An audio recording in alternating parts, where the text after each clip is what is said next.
Friends, welcome to Nila's kitchen. நம்ம இன்றைக்கி என்ன பார்க்க போகிறோம்னா தக்காளி கடையல் எப்படி செய்யலான்னு பார்க்கலாங்க. தக்காளி பஜ்ஜி, தக்காளி தொக்குன்னு கூட சொல்லலாம். நான் ஒரு 2 டேபிள் ஸ்பூன் ஆயில் ஊற்றிருக்கேன்.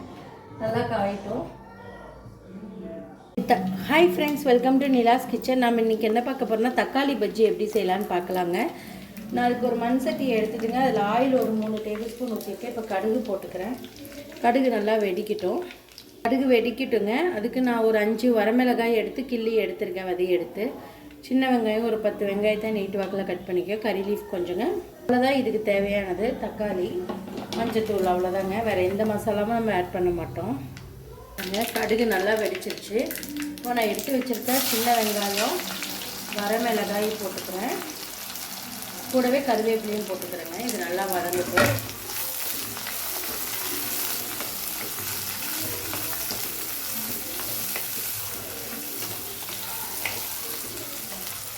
இப்போ இதே ஸ்டேஜில் நம்ம உப்பு போட்டுக்கலாங்க. டேஸ்ட் பார்த்துட்டு வேணால் போட்டுக்கலாம். இந்த கல்லுப்பு எடுத்துருக்கேன். இது நல்லா வதங்கட்டுங்க. பாருங்கள், இது நல்லா ஆனியனும் மிளகாயும் வதங்கிடுச்சுங்க.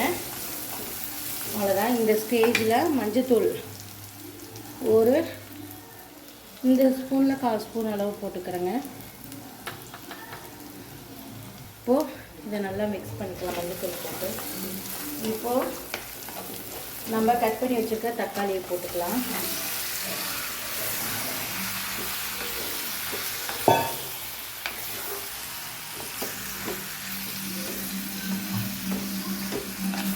தக்காளி குழஞ்சிருச்சுன்னா நமக்கு கம்மியாக இருக்குங்க. இது வேகிற வரைக்கும் கொஞ்சம் அதிகமாக இருக்க மாதிரி இருக்குது. என்னோடய சின்ன சட்டி தான். நான் 1/2 கிலோ தக்காளி தான் எடுத்துருக்கேங்க.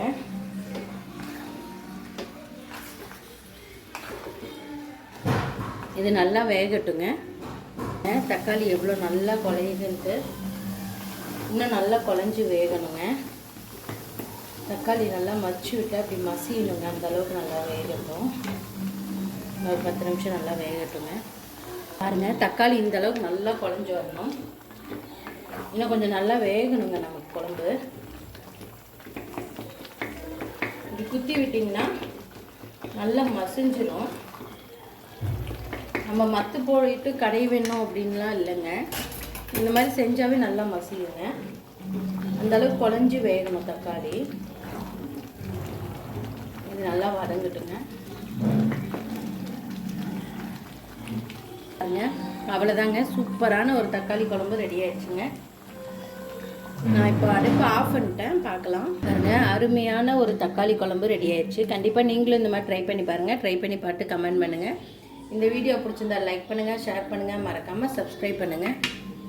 சூப்பரான ஒரு தக்காளி பஜ்ஜி ரெடிங்க. இது இட்லி தோசைக்கும் நல்லா இருக்குங்க. சாப்பாட்டுக்கும் சாப்பிட சூப்பராக இருக்குங்க. எல்லோரும் ட்ரை பண்ணி பாருங்கள். தேங்க்யூ ஸோ மச் ஃபார் வாட்சிங். மறக்காமல் என்னோடய இன்ஸ்டாகிராம் பேஜையும் ஃபேஸ்புக் பேஜையும் ஃபாலோ பண்ணிக்கோங்க. பாய்.